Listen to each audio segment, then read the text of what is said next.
Go. Hey, I'm Truman. Patrick. This is our product. It's all right. Our product Background music. analysis of an iRobot Roomba. So this is what our model. It's the 880 model. This is what it looks like up in the corner over there. If you want to explain this. Yeah, so basically it's just a robot that cleans the floor for home use. It navigates and detects obstacles and vacuums the floor automatically. The operating procedure is basically just prep, clear the floor of any obstacles or clutter. That's something you gotta do. And then you press start. You got the clean button up here. It's very simple. Basically the iRobot just analyzes the plane that it's gonna clean. It navigates autonomously, detects obstacles, and adjusting its path with its sensors. Then it cleans the floors that you selected to the best of its abilities. Completion, once the cleaning is finished and the battery is low, the iRobot returns to its charging station. And then basic maintenance, you just have to empty the dustbin and clean the vacuums, brushes, and sensors on a regular basis. Yeah, so that's how it works. It's made, some more details about it. It's made for indoor homes and apartments. It's about $600 to $800. It was released in 2013, and the original Roomba by iRobot was released in 2002, and it had 3 buttons on it, and it just had infrared beams, and you could just the buttons, you could tell it how big the room was, and then it would just kind of clean it. It wasn't very good. It wasn't connected to Wi-Fi. This one is not connected to Wi-Fi. This model, it's one of the last of its kind that does not use Wi-Fi. Yeah, so here is the product life cycle of the whole Roomba as a whole. You want to explain this, guys? Yeah, so basically we start off with our raw materials such as plastics, metals, rubbers, and lithium-ion battery cells. That goes to refining its parts, electronic components, batteries, filters and brushes, and microprocessors and software. From then on, you get to the manufacturing. You have the assembly and the electronics part. That'll happen at the Roomba's factories. Then you have the marketing and selling. Basic understanding of customer needs, how it works, on to using the Roomba. People around the world use the product, enjoying cleaner floors with minimal effort. Then you have on to dispose and decay. Once the Roomba is no longer working or it's broken, you need to properly recycle the battery, recycle any components or materials where possible. Over time, the plastic components of the robot will degrade. Over time, the metal components will corrode and rust. If exposed to moisture, electronic components can deteriorate over time. And then we have our decay back on into the raw materials, and the whole process starts over. So that's the life cycle of the whole Roomba. So we started taking it apart. It was actually pretty hard to take it apart because there's a lot of tiny screws. Some of the screws were specific, like Roomba, iRobot screws. They're triangle shaped. It was interesting, so we had to find a way around those. So this is the whole Roomba. This is the bottom of the Roomba right here. This is on the underside. These are the 2 wheels right there. And then this is the vacuum part. They kind of suck this stuff up. And this, I have this part right here, this whole circuit board thing. We thought this was super interesting. It's a giant circuit board, and it kind of goes right on top underneath this panel. And then you click the buttons, and it kind of it was under there, and the buttons kind of connected to it somehow. And there's a lot here, a lot of stuff. And then up there is the vacuum, the bag chamber that you take out to dispose. Some more pictures. There's that close up again. And then this is kind of the main body of the thing, all taken apart. Wheels over there. And then this one kind of looks like the Millennium Falcon, that picture. I thought that was cool. This one right here is one of the brushes on the bottom.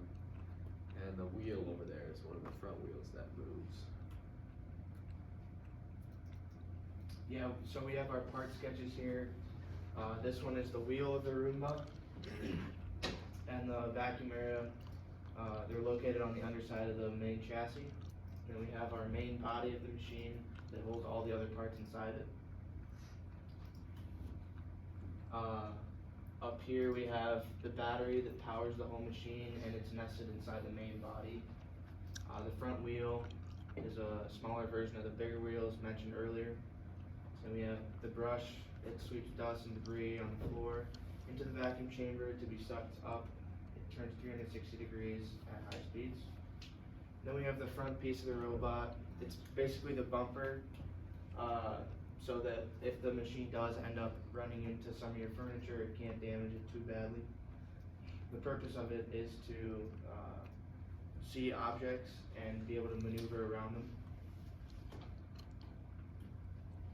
And then we have the main chamber. It uses two downward facing rolling pins to suck in the debris on the floor, basically just your rollers.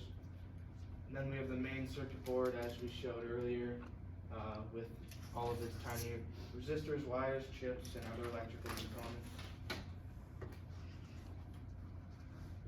And then finally we have the vacuum bag that collects all the dust from the floor. It is the only part that is meant to be removed from the main body, which is to be emptied. My part, which is the filter, I have it here.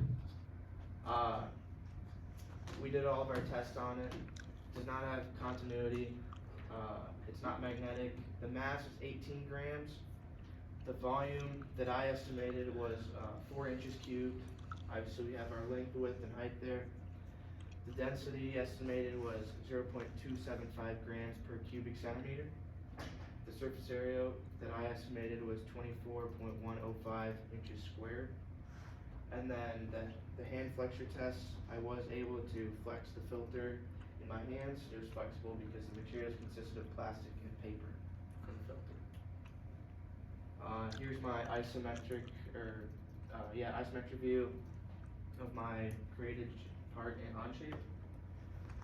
Then I have my statistics here. The mass in Onshape was 0.074 pounds. The volume was 1.824 inches cubed. And the surface area, I believe I wasn't able to specifically measure the filter because it's so small, but in Onshape it says that it's 191.203 inches squared. I believe that's with all the nooks and crannies in here. It didn't show up, but the last slide was my drawing of the part in Onshape. So I did the wheel. I have it right here. I did just like this wheel part, and then kind of like the backing of it, the dock that the wheel's in.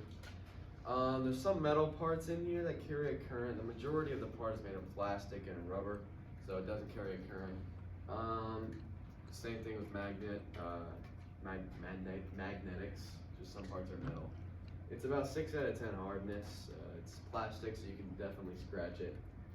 And about 200 grams for the mass, 65 for just the wheel and dock.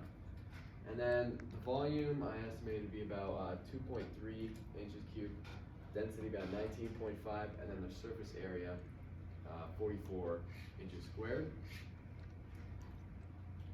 These are my drawings. On the other side, this is the drawing, but these are the isometric views. A lot of measurements here. Radius is 2.6 of just the wheel part, and then the radius is of the dock part is over there. Yeah, so as you can see, I kind of just did the dock, the outer layer of it as well. So that is my measurements. So the mass was 0.073 pounds, which translates to about 33 grams. Volume about 1.9 inches cubed, and the surface area about 40.48 inches squared. So surface area was 40, and I had 44, and then the volume was 1.9, and I had 2.3. So I was a little off, but As for the life cycle of the wheel, so it's made out of rubber, plastic, and metal. So the raw materials were tree sap for the rubber, and then some natural gases made into polymers to create the plastic, and then some raw metal. They were heated and formed to manufacture the specific parts, and then put together in the wheel formation. It's attached to the main robot, and the wires, which are back here, are made from copper connected to the motor, which is right here, and then they connect into this main circuit board. The circuit board kind of tells it where to go, what to do, where to move the vehicle, the machine, so it can vacuum the floor. And then the robot brakes, parts are deassembled. The parts may be scrapped, or for recyclability, they may be melted down, plastic and metal and rubber. For future use of machines, it's pretty recyclable here. And I think the Roomba company does recycle a lot of their parts. If you send the robot back to them, they just melt them down and use them again. Yeah, that's it. All right. Nice job.